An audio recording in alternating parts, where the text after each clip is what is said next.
నేను ఇప్పటిదాకా ఎవరికి చెప్పని విషయం ఈ యూనిట్లో చాలా కొంతమంది అంటే యూనిట్లో వాళ్ళకి మాత్రం తెలిసిన విషయం ఏంటంటే సినిమా సరిగ్గా 40% అయిందనగా 40% అయిందనగా ఇందులో నాది ఎంత త్రూఅవుట్ రోలో చూసిన ఆడియన్స్కి తెలుసు, చూడడం వాళ్ళకి చెప్తున్నాను. చిరంజీవి గారు ఉన్న ప్రతి సీన్లో దాదాపు నేను ఉంటాను. ఇటువంటి పెద్ద క్యారెక్టర్ నాది. అలాగే 40% షూటింగ్ అయిన తర్వాత అనుకోని విధంగా నేను ఒక యాక్సిడెంట్కి గురయ్యాను. యాక్సిడెంట్ అంటే మనం ఏమనుకుంటాం, రోడ్డు మీద ఏదో బైకో లేకపోతే ఏదో కారు ఏదో గుద్దేసింది ఏదో అయిపోయింది అనుకుంటాం. కాదు, చాలా మామూలుగా నా ఆఫీస్లో నేను జస్ట్ ఒక రూమ్ నుంచి బయటకు వస్తూ డోర్ మ్యాట్ మీద కాలు పెట్టి స్లిప్ అయ్యి గోడ కొట్టుకొని కాలు యాంకిల్ విరిగిపోయింది. ఇంకంతే. అది విరిగింది నాకు తెలుసు. నాకు యాక్చువల్గా అది విరిగిందన్న విషయం 2 నిమిషాల తర్వాత రియలైజ్ అవ్వడానికి కారణం ఏంటంటే ఆ విరిగిన దానికన్నా గట్టి దెబ్బ నా తలకు తగిలింది. దాదాపు 2 minutes నేను బ్లాక్అవుట్ అయిపోయాను. నాకు అసలు ఏం జరుగుతుందో అర్థం కాలే. స్పృహలోకి వచ్చిన తర్వాత తిరిగిపోయి విరిగిపోయిన కాలు ఇంతకన్నా ఘోరంగా చెప్పకూడదు, చాలా ఘోరమైన యాక్సిడెంట్ అది. సర్జరీ అయింది. డాక్టర్ ఫస్ట్ చూసి 2 నెలల దాకా నువ్వు బెడ్ రిడన్, కదలడానికి వీల్లేదు అన్నారు. అంతే. అంటే పడక ఒక మంచి వేషం, అది మామూలు సినిమాలో కాదు, ఇంత పెద్ద సినిమాలో పడిన తర్వాత నాకేంటి ఇలా జరిగింది అనుకున్నా. ఒక నిమిషం అంతా శూన్యం అయిపోయింది, మన పని అయిపోయింది, ఇంకెవ్వరూ మనల్ని కాపాడలేరు అనుకున్నా. ఎందుకంటే ఇప్పుడు నాతో కంటిన్యూ అయితే డీలేలు అవ్వటం, అక్కడున్న పెద్ద పెద్ద స్టార్స్ యాక్టర్స్ అందరూ విసుక్కునే పరిస్థితి వస్తుంది, అందరూ ఇబ్బంది పడే పరిస్థితి వస్తుంది, ఖర్చు పెరిగిపోవచ్చు, ఇలాంటి చాలా ఉన్నాయి. అది కాకుండా ఇంకా ముఖ్యమైనది, అసలు మన డైరెక్టర్కి ఉన్న విపరీతమైన గుర్తింపు సంక్రాంతి డైరెక్టర్ అని. ఆ సంక్రాంతి టైంకి సినిమా రిలీజ్ అవ్వదా అని చెప్పి నేను ఇంకా అసలు అగ్ని పర్వతాలు గుండెలో బద్దలైపోయి ఎలాగన్నది ఇప్పుడు నేను చెప్పలేను. ఆ టైంలో నేను ఫోన్ చేసి అప్పటికే ఫోటోలు సాయికి పంపించి సాయి ఇలాగైంది, సర్జరీ అంటున్నారు, ఒక 2 నెలల దాకా కదలడానికి లేదు నేను అనగానే తను షాక్ అయ్యాడు. డైరెక్టర్కి ఫొటోస్ పంపించాడు. ఎంత ఘోరం అంటే ఇంకా నేను ఫోన్ చేసి అనిల్తో చెప్పాలి, ఇంకా నేనే ఫోన్ చేశాను. అనిల్ భాయ్ అయిపోయింది ఇంకా. అంటే 27 ఏళ్ళు నా కెరియర్లో బెస్ట్ ఫిలిం అండి ఇది. అంటే పెద్ద హీరో మెగాస్టార్ పక్కన చేయటం ఒకటే కాదు, మంచి త్రోట్ రోల్ ఉంటమే కాదు, చాలా స్పెషాలిటీ ఉన్న క్యారెక్టరు, మంచి మంచి డైలాగ్స్. ఏంటి ఇలాగైంది అనుకుని నేను చెప్పేశాను, అనిల్ ఇంక నేను నడవలేను, నా బదులు ఇంకెవరినైనా పెట్టుకుంటే బెటరు. ఎందుకంటే కథపరంగా టీంలో ఉన్న ఒకడిని కదా, నేను ఎక్కడికో వెళ్ళిపోయానని చెప్పి కథలో చెప్పి అక్కడి నుంచి నాదో ఫోన్ కట్ తీసుకుందాం, మిడ్ షాట్ తీసుకుని ఫోన్లో సార్ నేను అర్జెంటుగా ఎక్కడ ఉన్నాను సార్, రాలేకపోతున్నాను అని చెప్పి చిరంజీవి గారికి ఫోన్ చేసి నేను చెప్పినట్టు తీసుకొని నా ప్లేస్లో వీడు రాకపోతే ఎలాగని చెప్పి ఇంకెవరినైనా అందులో పెట్టుకుంటే బాగుంటుంది కదా, స్మూత్గా వెళ్ళిపోతుంది షూటింగు అని చెప్పి అంటున్నాను. కానీ గుండె పిండి అయిపోతాను అనుకున్నాను నేను. ఆ టైంలో అనిల్, భయ్యా ప్రమాదం అన్నది ఎవరికైనా జరగవచ్చు, అది నీకైంది, ఎవరికైనా అవ్వచ్చు, ఎవరు ఏమైనా కూడా ఇందులోంచి మార్చడం అనేది ఉండదు అని చెప్పి ఏమన్నాడంటే, యాక్టింగ్ వచ్చు కదా, డైలాగ్ చెప్పగలవు కదా, నువ్వు కథల్లో అంతే కదా, నేను చూడు ఎలా చేస్తాను అంతే.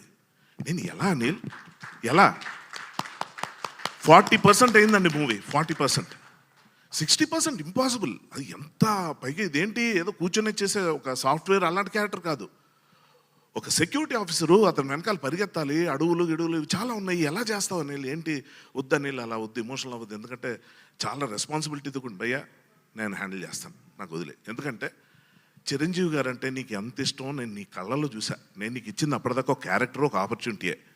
కానీ ఆ వచ్చిన దగ్గర నుంచి నువ్వు ఆయనతో కూర్చొని గడుపుతున్న రోజులు, ఆ సందర్భాలు, ఆ డిస్కషన్స్ అవన్నీ చూసిన తర్వాత నీకు ఎంత ఇష్టం నేను చూసిన తర్వాత నీ కెరియర్ నేను అట్లా నేను ఇలా వదిలేస్తాను, నాకు వదిలే నేను చూసుకుంటాను అన్నాడు.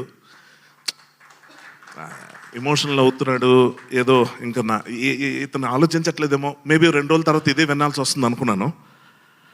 కానీ సర్జరీ అయిందండి, 5వ రోజు షూటింగ్ పిలిచాడండి.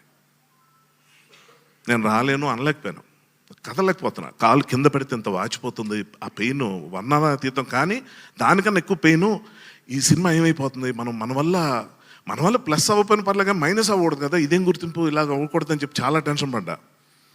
కానీ అక్కడి నుంచి 60% ఆఫ్ ద ఫిలిం, ఇప్పుడు నేను చెప్పాను కదా, ఈ విషయం చెప్పిన తర్వాత నా ఫ్యామిలీ కానీ నా ఫ్రెండ్స్ కానీ నా రిలేటివ్స్ కానీ ఎవరు సినిమా చూసిన వాళ్ళందరికీ అర్థం కాలే, ఏం సినిమా అంతా బాగానే ఉన్నావు కదా నీకు ఎక్కడైంది అని. అది డైరెక్టర్ గొప్పతనం. కదలలేని ఆర్టిస్ట్ని, లేవలేని ఆర్టిస్ట్నే నిల్చోపెట్టాడండి. ఏ స్టార్నైనా ఎందుకు నిల్చోపెట్టండి, ఎందుకు నిల్చోపెట్టు? డైరెక్టర్ కావాల్సింది ఒకటే, సాహు గారు చెప్పినట్టు అనిల్ ఉంటే మాకేంటి భయం అని అన్నారు కదా, అంటే అంత అది హీ ఎర్న్డ్ ఇట్. అది ఊరికి వచ్చేది కాదు. అతనుకున్న క్లారిటీ, అతనుకున్న అంటే అంటే ఏది ఎలా చేయాలో అతను తెలుసు. సో మనిషి ప్రాణాలతో నేను ఉంటే చాలు సినిమా కంప్లీట్ చేస్తాడు. నాకు అర్థమైపోయింది. నేను లేవలేని పరిస్థితుల్లో కూడా సినిమా చేసేవాడు. అటువంటి మనిషికి, అటువంటి డైరెక్టర్కి ఇది అద్భుతం. ఇది చెప్పకపోతే సారీ, అంటే నేను ప్రీ రిలీజ్ ఈవెంట్లో మిస్ అయ్యాను. సో ఆ టైం కూడా తీసేసి మాట్లాడుకుంటున్నాను. సో ఇప్పుడు నేను ఆలోచిస్తున్నా, నేను అక్కడ లొకేషన్కి వచ్చాను, ఎలా తీస్తారు సీను. ఆ సీన్ ఏంటంటే విలన్ అదే మామగారి ఇంటికి హీరో గారు రావటం, మా టీం అందరితో పాటు, పైగా అందులో డ్యాన్స్ కూడా వేయటం ఉంది. డ్యాన్స్ అది మన వల్ల అయ్యే పని కాదు. ఏంటి ఎలా చేస్తాడంటే, నేను వెళ్ళేసరికండి అక్కడ పెద్ద జాజ్ డ్రమ్స్ పెట్టిన బండి ఒకటి ఉంది, ర్యాంప్. ఆ ర్యాంప్ మీద దానికి బైక్ ఉంది.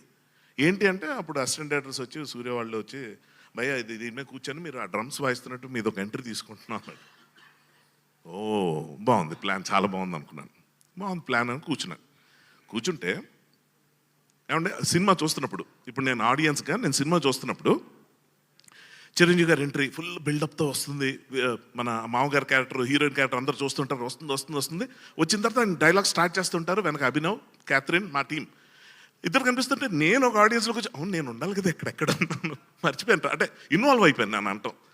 అటువంటి టైంలో ఆయన విజిల్ వేసిన తర్వాత సెపరేట్ ఎంట్రీ, అంటే కాలిరినుడికి కూడా ఇంత ఇంపార్టెన్స్ ఇచ్చి, వాడి వల్ల ఒక సెపరేట్ ఎంట్రన్స్ ఇచ్చి, ఒక డ్రమ్స్ కొడుతున్నట్టు ఇలా బిల్డప్తో వచ్చి అలా ఎంట్రీ ఇచ్చేసరికి అది హైలైట్ అయిపోయి, అబ్బా అనిల్ రావుపూడి ఎంత బాగా డిజైన్ చేశాడంటే ఎలా, అది ఎక్కడి నుంచి వచ్చింది. నేను అంటుంది ఏదో మొక్కుబడిగా బా కమిట్ అయిపోయాం ఆర్టిస్ట్, ఇప్పుడు కొత్తగా మనలో ఎవరిని వెతుక్కోలేము, ఏదో ఒకటి కానిచ్చేద్దాం అనుకుని ఏం చేయొచ్చో కూడా చెప్తున్నానండి. నా క్యారెక్టర్ని తగ్గించేసి వెనక ఎక్కడో నిల్చోపెట్టేయచ్చు.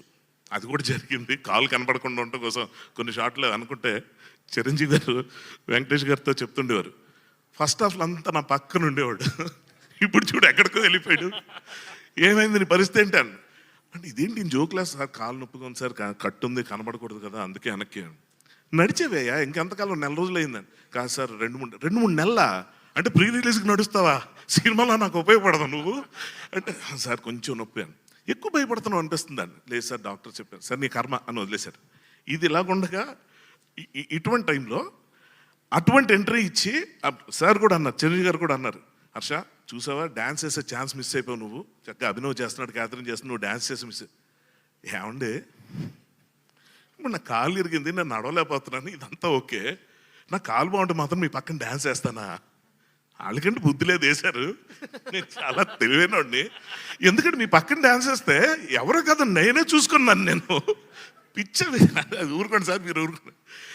అసలు అంటే నిజంగా అండి, నా దురదృష్టాన్ని కూడా అదృష్టం కింద మార్చేసి ఇప్పుడు నేను అక్కడ డ్యాన్స్ వేస్తే అవసరం ఇడికే డ్యాన్స్ అని జనం అనుకునేలా కాకుండా గమ్మత్తుగా అది తప్పోయేలా చేసి, ఆ విధంగా నాకు కలిసి వచ్చేలా చేసి, నిజంగా ఇవాళ ఈ సక్సెస్ ఇంత చూసిన తర్వాత, ఈ సినిమా మొదటి రోజు ఆడియన్స్ దగ్గర నుంచి రెస్పాన్స్ అది చూసిన తర్వాత ఎంత గుండె నిండిపోయిందంటే, చాలు కదా ఈ జీవితానికి.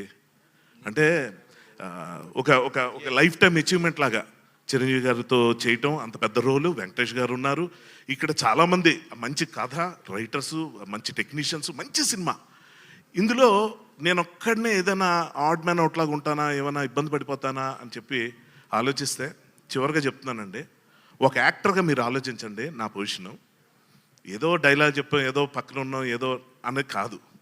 వెంకటేష్ గారిని చిరంజీవి గారిని కూర్చోబెట్టి వాళ్ళు గొబ్బెమ్మలు రథం ముగ్గులని తిట్టుకుంటూ ఉంటే మధ్యలో వచ్చి వాళ్ళిద్దరిని చార్జ్ చేసే సీన్ పడ్డం అన్నది ఏదైతే ఉందో, ఈ కాలు వేసుకొని నాకు ఆ పరిస్థితి వస్తుందని నేను ఏ రోజు అనుకోలేదు. అద్భుతం, మా అద్భుతం. అందుకే ప్రత్యేకంగా ఈ అవకాశాన్ని నేను అతను కేవలం థ్యాంక్స్ చెప్పుకోవడానికి, అతన్ని విష్ చేయడానికి, అతన్ని బ్లెస్ చేయడానికి మనస్ఫూర్తిగా వాడుకుంటున్నాను.